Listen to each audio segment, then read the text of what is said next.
So, paano mo makikilala yung motor kung 150 siya or 125 mga boss, ano? Sa mga China lang to mga boss, push rod engine. Ganito mga boss. Yung cylinder head niya mga boss may heatsink. So bibilangin mo yan. Kasi minsan 'di ba, mahirap nang makita yung nakalagay na 125 diyan. What's up mga boss? Usapang China motor tayo mga boss, yung push rod ano, Rusi, Motorstar, Euro. May tuturo ako sa inyo na tricks, kumbaga halimbawa hindi nyo nakilala yung motor mga boss ano, magagamit nyo to kapag nagbabuy sell kayo. Halimbawa hindi nyo nakilala yung motor, wala na siya mga nakalagay na 125, 150 tulad niyang mga yan. So paano mo makikilala yung motor kung 150 siya or 125 mga boss ano? Sa mga China lang to mga boss, push rod engine. Ganito mga boss. Yung cylinder head niya mga boss may heatsink. So bibilangin mo yan. Kasi minsan 'di ba, mahirap nang makita yung nakalagay na 125 diyan.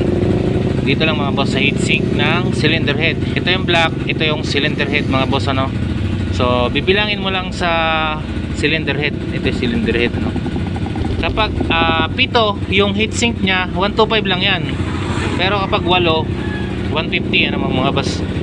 Bilangin natin 1, 2, 3, 4, 5, 6, 7. So 125 lang to mga boss no, yung makina na to. So paano naman yung 150? Ganito yan.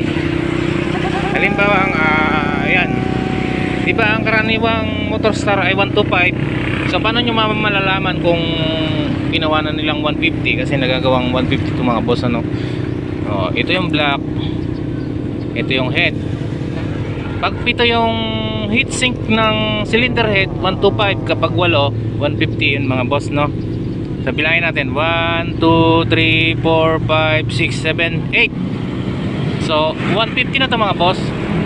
Ito mga boss, wala siya nakalagay diba? Bilangin natin 1, 2, 3, 4, 5, 6, 7, 8. So 150 itong motor na to.